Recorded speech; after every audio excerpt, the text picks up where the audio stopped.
মাত্র একদিনের ছুটিতেই বেরিয়ে পড়েছিলাম শ্রী চৈতন্য মহাপ্রভু বা নিমায়ের জন্মস্থান মায়াপুর ভ্রমণের উদ্দেশ্যে।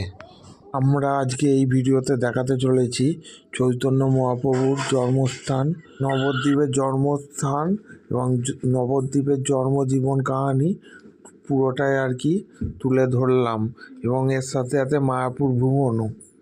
আমরা যাত্রা শুরু করেছিলাম হাওড়ার প্ল্যাটফর্ম থেকে সকাল 8টার কাটোয়া লোকাল ধরে। নবদ্বীপ ট্রেনটি পৌঁছোই 10:30টার ভিতরে। 3 নম্বর প্ল্যাটফর্মে নামানোর পর আমরা 1 নম্বর প্ল্যাটফর্ম দিয়ে বেরিয়ে টোটো ভাড়া বা বুকিং করেছিলাম। সেক্ষেত্রে 300 টাকা নিয়েছিল নবদ্বীপ ঘোরাতে। নবদ্বীপটা ঘুরতে টোটাল সময় লাগে 2 ঘন্টা। আমরা প্রথমে চললাম শ্রী চৈতন্যদেবের পাড়ায়, যেখানে আর কি বড় হয়েছেন, সেই পাড়া ভ্রমণের উদ্দেশ্যে। আমরা সর্বপ্রথম পৌঁছে গেলাম যেখানে গৌরাঙ্গ মহাপ্রভুর পাড়ায়, যেখানে তিনি জন্মগ্রহণ করেছেন এবং বড় হয়ে উঠেছেন।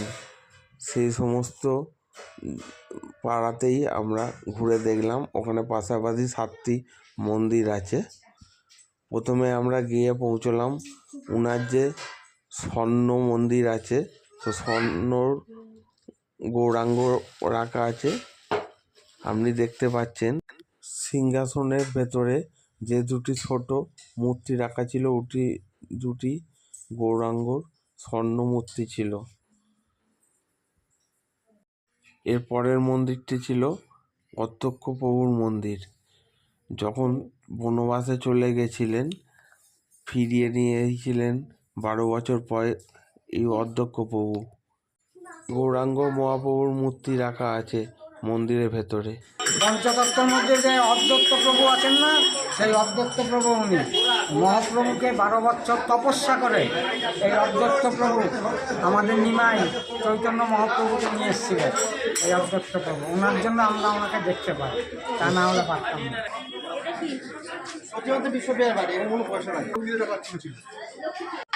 এবারে পৌঁছে গেলাম বিষ্ণুপ্রিয়ার বাড়িতে, যিনি দ্বিতীয় স্ত্রী ছিলেন চৈতন্য মহাপ্রভুর। বাড়িটা বেশ সুন্দর, পুরাতন, ঘুরে দেখলাম। তো এইখানে বিষ্ণুপ্রিয়া আর চৈতন্য মহাপ্রভুর মূর্তি রাখা আছে। এর পরের গন্তব্যস্থল ছিল বিষ্ণুপ্রিয়ার প্রেম মন্দির। তো ভেতরটা ঘুরে দেখলাম। এখানে যদিও ক্যামেরা করা মানা ছিল, তো খুবই অল্প সময়ের জন্য করেছি। তো কিছু কিছু জায়গায় ঢুকতে প্রবেশ মূল্য 5 টাকা কি 10 টাকা টিকিট কাটতে হয়। 6টি মন্দিরের মধ্যে, তার মধ্যে 2টি কিংবা 3টিতে টিকিট কাটতে হয়, বাদবাকি বিনামূল্যেই। এবারে পরের মন্দিরটি শ্রী চৈতন্য মহাপ্রভুর পাদুকা রাখা আছে। তো এটাই ক্যামেরা করা খুব একটা অ্যালাউ ছিল না, ওই হিসাবে প্রথম দিকটা খুব একটা ভালো করে ক্যামেরা করতে পারিনি। তো আপনারা দেখতে পাবেন এবার পাদুকাটাই রাখা আছে। এবারে ভালো করে লক্ষ্য করলে আপনারা দেখতে পাবেন। দেখুন চৈতন্য মহাপ্রভুর পাদুকা দুটি রাখা আছে। এই পাদুকা দুটি চৈতন্য মহাপ্রভুর খুবই যত্ন সহকারে রাখা আছে। এরপরের গন্তব্যস্থান হলো আমাদের গৌরাঙ্গ মহাপ্রভুর জন্মস্থান বা নিমায়ের জন্মস্থান। এখানে ঢুকতে কোনো প্রবেশ মূল্য লাগে না। তো এই জায়গাটিতে শ্রী চৈতন্য মহাপ্রভু জন্মগ্রহণ করেছিলেন, আপনারা দেখতে পাবেন।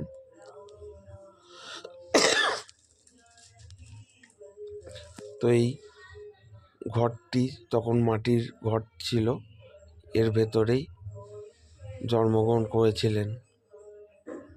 পাশেই নিম গাছ আছে। পাশেই নিম গাছটি নিচে জন্মগ্রহণ করেছিলেন বলেই নিমাই নামে পরিচিত। 1308 খ্রিস্টাব্দে জন্মগ্রহণ করেছিলেন। এর পাশে মহাপ্রভুদের ফটো রাখা আছে। পাশের মন্দিরটা, ভেতরে পরিবেশটা খুবই সুন্দর। তো মুগ্ধ হয়ে গেল জীবনটা, বা ধন্য হয়ে গেল জন্মস্থান ঘুরে দেখে। এবং সব থেকে বড় কথা হচ্ছে যে নিম গাছটির নিচে জন্মগ্রহণ করেছে, নিম গাছটি ওর মধ্যে যে যার মানত করে নিয়ে আসে, মানে সুতো বেঁধে মানত করে। তো নিম গাছটি এখনও যেমনকে তেমনই আছে। তো চারপাশটা ঘুরে দেখলাম। তো এইখানে সবাই যে যার মনের ইচ্ছা কামনা বলে সুতো বেঁধে আসে।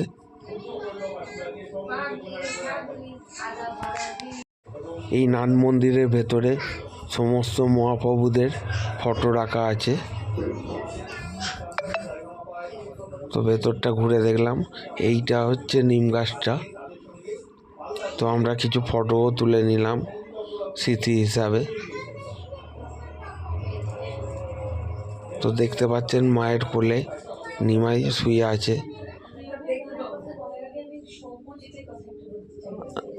আমরা কিছু পিকচার তুলে নিলাম। এর পরের মন্দিরটি ছিল চৈতন্যদেবের মিশন। তো আস্তে আস্তে ভেতর দিকে প্রবেশ করলাম।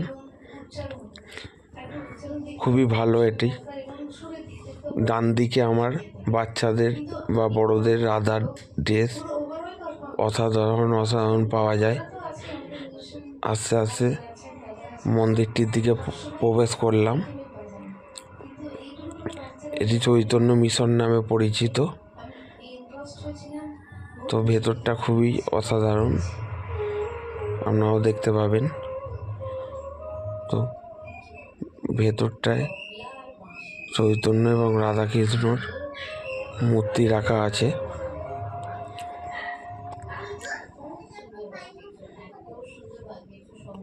পাশের মন্দিরটি এবার আস্তে আস্তে প্রবেশ করলাম।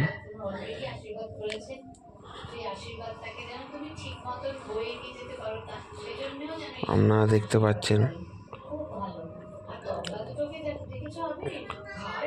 পাশের মন্দিরটিতে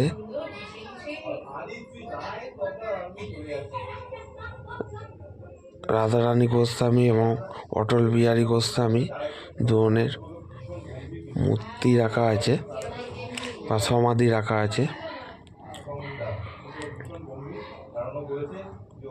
তো এর পরের গন্তব্য স্থান ছিল গুপ্ত বৃন্দাবন। এর জন্য 20 টাকা করে মাথা পিছু টিকিট কাটতে হয়। ভেতরটায় আস্তে আস্তে প্রবেশ করলাম। চৈতন্য মহাপ্রভুর ছোটোবেলাকার কাহিনী টোটালি রাসের মাধ্যমে ফুটিয়ে তুলেছে। ছোটোবেলাকার টোটালি কাহিনী আস্তে আস্তে ভেতরটা পুরো সাজানো আছে। ভেতরটা ঘুরে দেখলাম। আপনারা ভালো করে দেখলে বুঝতে পারবেন এটির নাম দিয়েছে গুপ্ত বৃন্দাবন।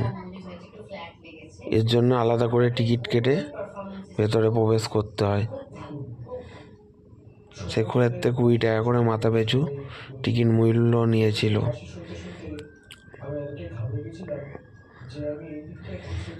আপনারা সামনে থেকে দেখলে সবাই ভালো করে বুঝতে পারবেন, কেননা ভেতরটা কালারিং লাইটে সাজানো ছিল। তো তার জীবনের প্রত্যেকটা মুহূর্ত, প্রত্যেকটা কাহিনী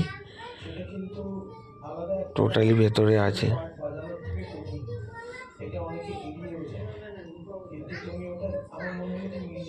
খেলাধুলা থেকে আরম্ভ করে তিনি কিভাবে জীবনযাপন করেছেন, কিভাবে প্রচার করেছেন, কিভাবে বড় হয়েছেন, পুরো জিনিসটাই ভেতরে সাজিয়ে তুলেছে।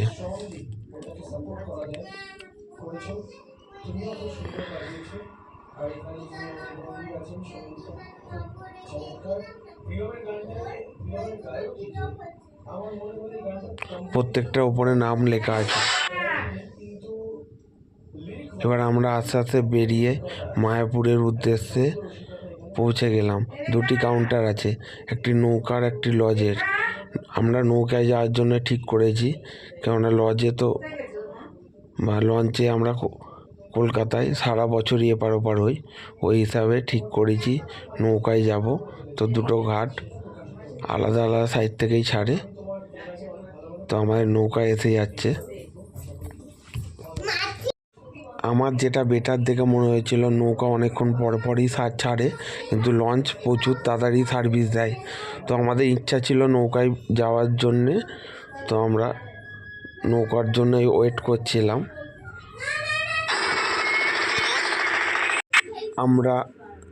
আপনারা প্রথমে নবদ্বীপ স্টেশনে নেবে টোটোয় ওঠার সময় টোটোওয়ালার সঙ্গে কথা বলে নেবেন যে যাতে মায়াপুর যাওয়ার লঞ্চ ঘাটে ছেড়ে দেয়, মানে সমস্তটা ঘোরানোর পরই লঞ্চ ঘাটে ছেড়ে দেবে। তো ওখান থেকে টিকিট কেটে ওপারে দিকে রওনা দিতে হবে। তো প্রচুর সংখ্যক একটা নৌকায় লোক নিয়ে বহন করে, আপনারা দেখতে পাচ্ছেন। সবথেকে সুন্দর মুহূর্ত হচ্ছে এটাই, তিনটে নদীর সংমিশ্রণ। আপনারা ভালো করে দেখলে বুঝতে পারবেন তিনটি নদীর জলের কালার অন্য অন্য। এখানে তিনটি নদী মিশেছে। তো আমরা এবার আস্তে আস্তে ঘাটের দিকে লঞ্চ দাঁড়িয়ে নৌকা থেকে নামার শুরু করলাম।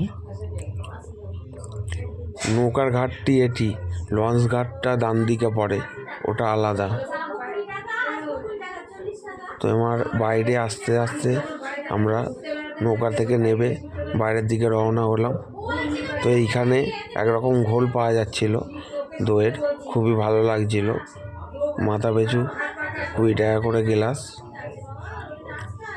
তো আমরা খেয়ে আস্তে আস্তে এগিয়ে গেলাম। এই ঘাটের পাশে প্রচুর লঞ্চ আছে। আপনারা ঘাটের পাশে থাকতে চাইলে প্রচুর হোটেল আছে, আপনারা ভিডিওটা স্কিপ করে নাম্বার নিয়ে বুকিং করতে পারেন।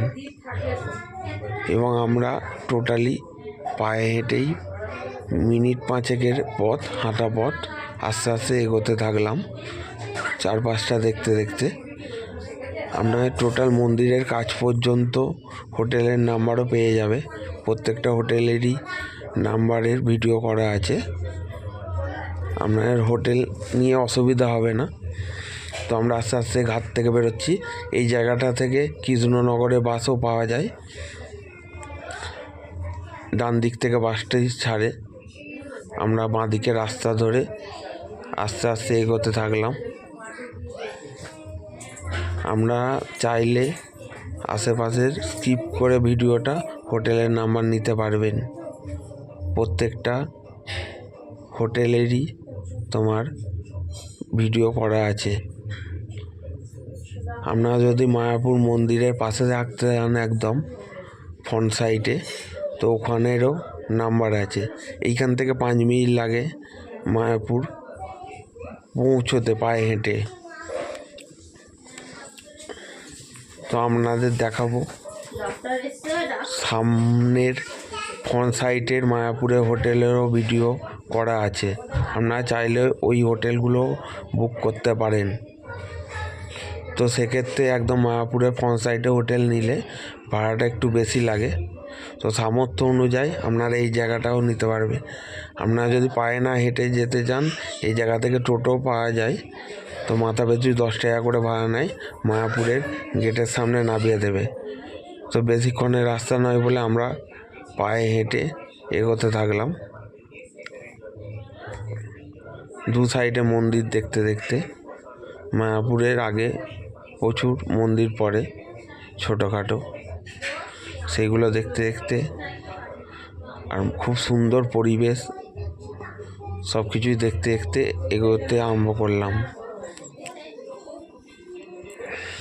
আপনারা দেখতে পাচ্ছেন দুধারে সারি সারি কালী মন্দিরগুলো আপনারা চাইলে ঢুকে দেখতে পারেন। এই হোটেলগুলো একদম মায়াপুরের পাশেই পড়ে, আপনারা চাইলে বুক করে আসতে পারেন।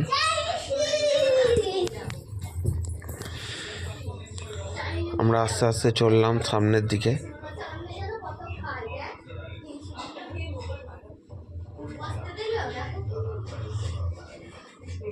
টোটাল 2 সাইডেরই ভিডিওতে হোটেলের ভিডিও করা আছে।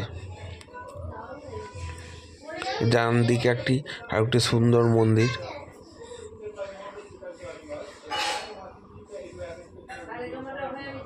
আমরা এবার মায়াপুরের দূর থেকে ফটো তুলে নিলাম। মন্দিরের দূর থেকে ফটোটি অপূর্ব লাগে। আমরা এবার আস্তে আস্তে ভেতর দিকে, মায়াপুরের মন্দিরের ভেতর দিকে প্রবেশ করলাম, কেননা টিকিট কাটার সময় আছে খাওয়া দাওয়ারের। তো আমরা সেক্ষেত্রে টিকিটের জন্যে আস্তে আস্তে ভেতর দিকে এগিয়ে গেলাম।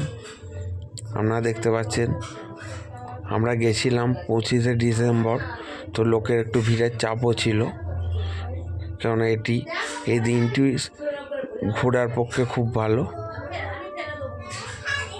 দুটো পাশাপাশি কুপনের কাউন্টার আছে, একটাই খিচুড়ি ভাত আর সব রকম সবজি, আর একটাই ওটাই রাইস খিচুড়ি, পায়েস পর্যন্ত, ক্ষীর টোটাল দেয়। ওর জন্য কুপন মূল্য 70 টাকা। আপনি যদি খিচুড়ি খেতে যান তাহলে 50 টাকা। এবার কুপন সংগ্রহ করতে হয় 11:30 থেকে 1:30টার ভেতর, এই টাইমে কুপন দেয়। তো আমরা খিচুড়ি খেতে ইচ্ছা হয়েছিল, তো আমরা এই মন্দির থেকে ডান দিকের পথে রওনা হলাম। যারা রাইস খেতে কুপন কাটে তাহলে বাঁ সাইডে যেতে হয়। আমরা ওই মন্দির থেকে ডান দিকে গেলাম, রাইসের বাঁ সাইডে। তো আমরা আস্তে আস্তে লাইন দিয়ে ভেতরে প্রবেশ করলাম। একসঙ্গে 5,000 লোককে খাওয়ার ব্যবস্থা আছে, একসঙ্গে বসিয়ে দেওয়ার মতো। আস্তে আস্তে মায়াপুরটা আশপাশটা ঘুরে দেখলাম, খুবই ভালো লাগলো। পেছনে মন্দিরটি এখনো কমপ্লিট হয়নি।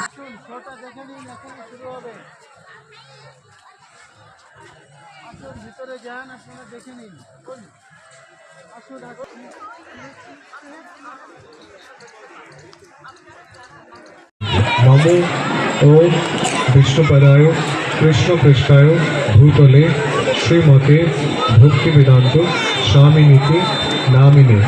নমস্তে সরস্বতী দেবে গৌরবাণী প্রচারিণী নির্বিশেষ শূন্যবাদী পাশ্চাত্য দেশ তারিণী।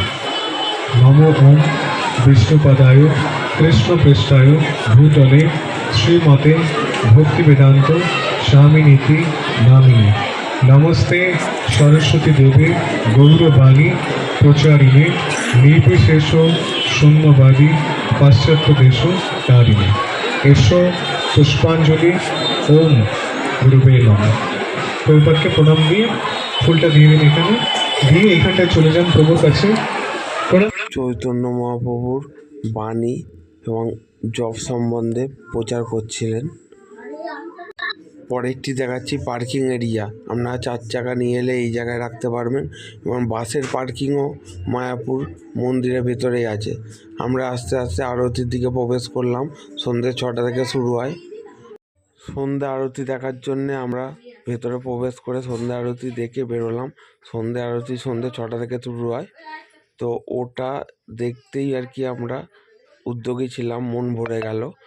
আপনাদেরও অনুরোধ করব, সন্ধ্যা আরতিটা 6টা থেকে 7টা অবধি হয়, তো দেখে আসতে মনটি ভরে যাবে। তো ওখানে ফোন জমা নিয়ে নেওয়া হয়েছিল, ভেতরে অ্যালাউ ছিল না ক্যামেরা করা, তাই ক্যামেরা করতে পারিনি। তার পাশেই 25 ডিসেম্বর গেছিলাম, খ্রিস্টানদের গীতা মেলা হচ্ছিল, তো খ্রিস্টান বাচ্চাদের সব ড্যান্সের প্রোগ্রাম হচ্ছিল, সেগুলো একটু দেখলাম, খুবই ভালো লাগছিল। যেহেতু 25 ডিসেম্বর যাওয়া হয়েছিল, তো ফরেনারদের প্রোগ্রাম ছিল, আপনারা দেখতে পাচ্ছেন। লাইটে টোটাল আর কি মেলাটি সাজিয়েছিল। তো মন্দিরের পাশেই এটি মেলাটি। এর মধ্যে প্রচুর শিক্ষা অর্জনের জন্য ওরা ব্যবস্থা করে রেখেছিল। পাশে অনেক কাউন্টার ছিল। তো আমরা বেশ কিছুক্ষণ ওই মেলায় ছিলাম। তারপরে এবার আস্তে আস্তে আমরা যেহেতু 8টার ট্রেন ধরে আবার ব্যাকে আসবো, বেরিয়ে পড়লাম। তো খুবই সন্ধেবেলা জমজমাটি হয়ে যায়। এটি ছিল মার্কেট, ওটি মায়াপুরের মার্কেট বাইরের।